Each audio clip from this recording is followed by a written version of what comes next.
When we look back at the previous, the 15 annual lectures for Nelson Mandela that the Nelson Mandela Foundation has been doing, for us it doesn't get bigger than Barack Obama. This is like the biggest hit of all. Yeah, no question about that. And look, I mean, I think what's so fascinating about what we're going to witness over the next few hours is that South Africa will get to hear from Barack Obama, of course, but so will the United States. We have heard very little from Barack Obama since he left the White House and Donald Trump became President of the United States. And that's because Barack Obama has accepted the proposition that has always been honored by past presidents, that the United States has one president at a time. And if you're a former president, you don't really speak out very much and interfere very much, even when the activities of your successor irritate you, outrage you, enrage you, as surely Donald Trump's activities have done to President Obama. So look, I mean, I think there's going to be tremendous interest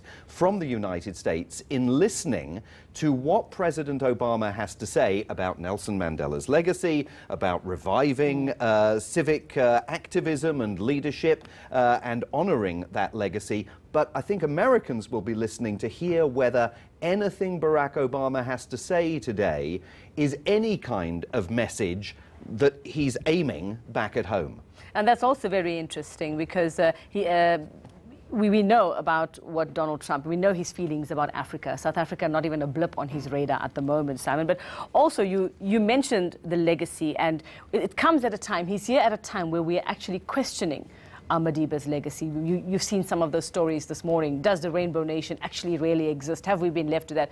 Barack Obama coming under similar criticism since leaving as well. What legacy has he left as well? So it'll be very interesting to hear what he has to say and how he ties them together. Well, and that applies in a couple of different ways, right? I mean, first of all, there's the question about Barack Obama's presidential legacy in the United States, something that Donald Trump has been trying to demolish from the very moment he arrived in the White House, pulling out of the Paris Climate Change Accords, pulling out of the Iran nuclear deal, trying to undo Obamacare, literally trying to knock down every skittle of Barack Obama's legacy, not always successfully. But then there's the question of Barack Obama's presidential legacy in Africa. And as you know, there are activists here who were saying that the invitation to make the Mandela Memorial Lecture should be rescinded because Barack Obama's commitment to Africa, his legacy in Africa, was lacking. And many historians back in the United States and analysts say if you actually look at their respective records, his predecessor in the White House, President George W. Bush, did more to advance U.S. policy towards Africa than Barack Obama did when he was president. So there's an opportunity here for Barack Obama to hit what Hillary Clinton might have referred to as the reset button. Remember, she went to Russia with that big red reset button. And that may be part and parcel of what Barack Obama is trying to do here over the next few hours. But, you know, he brings such authority to any stage that he walks onto, and his authority in many ways is only burnished by the contrast between him, Barack Obama, and the man who now sits in the office that he once occupied. Yeah, he's coming here via Kenya. He went to Kenya to visit the distant relatives there and speak to some people.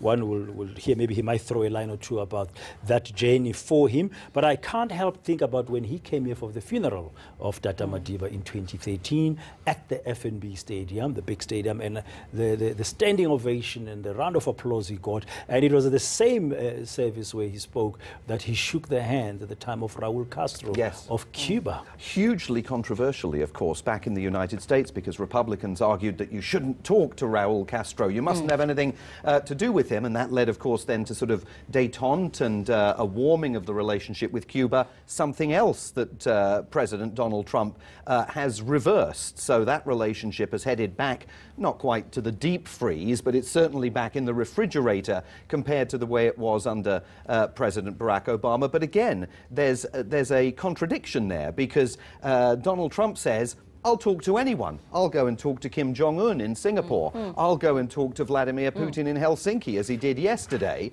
But when it was Barack Obama in the White House, talking to Raul Castro, visiting Cuba, of course, talking about talking to the Iranians and the North Koreans. He was excoriated by Republicans for even dreaming that you could engage in that kind of a dialogue. Yeah, we'll explore that meeting in Helsinki shortly. We're going to be crossing as well live to Jessica King now in Moscow just to get the outcomes of that. But for us as South Africans, just to wrap up on this Mandela lecture with Obama, we can't ignore the fact that some people feel it's a special moment that Barack Obama has come here. Absolutely. And people will be coming from other countries besides the media like us will be covering it. And there'll be some kind of meaning that will have to be taken out of it at this time in our country where we're also grappling with issues of non-racialism and racism. And that's why I think, you know, from a South African perspective, I don't want to put words into the mouths of South Africans, but I think that's why it will be so important to listen to what Barack Obama has to say here. There's a connective tissue historically. He met President Nelson Mandela. There will be people in the audience who are younger and don't have that kind of visceral memory of what was taking place here just a few short years ago, but they're of a younger generation. And so for Barack Obama and some of the other former heads of state who are going to be present for this memorial lecture, this is going to be quite a moment, and it's something that South Africans will be able to look at Barack Obama on television today. They'll be able to read his speech after it's all over, take things away from that speech, but be mindful of the fact that this is not just a big moment for South Africa, it is a big moment for the United States because it's a chance to hear him speak, and we very, very rarely hear from him these days. And of course, there's going to be, Simon, lots of comparison when we hear from Barack Obama, sort of comparing to what we heard from Donald Trump yesterday. And let's talk about that for a moment. Let's talk about that meeting with Vladimir Putin. You spoke about how he's unashamedly and doesn't have to apologize to anybody to go and talk to whoever he wants to talk to. What did you make of that meeting? Because some people are saying, can you believe that this is what came out of Donald Trump's mouth again? This is what happens, and it's happened twice now in recent weeks, when if you're President of the United States, you overrule your advisors and you insist on holding a summit meeting. He did it in Singapore with Kim Jong-un.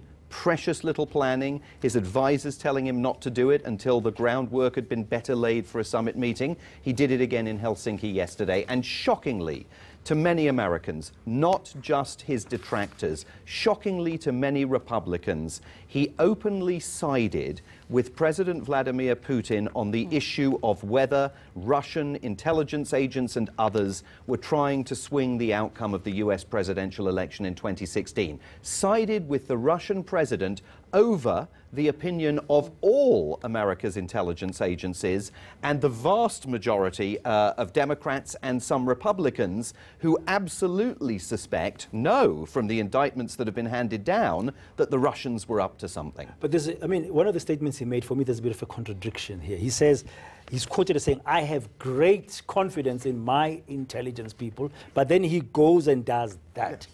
I have great confidence in my intelligence people, but Vladimir Putin says he didn't do it, and I believe Vladimir Putin. That is an astonishing moment in the history of the American presidency. He is being absolutely excoriated for what he did in Helsinki yesterday, back in Washington, D.C. by the foreign policy elites, and in many ways, it feels like a turning point for his presidency. Well, we've got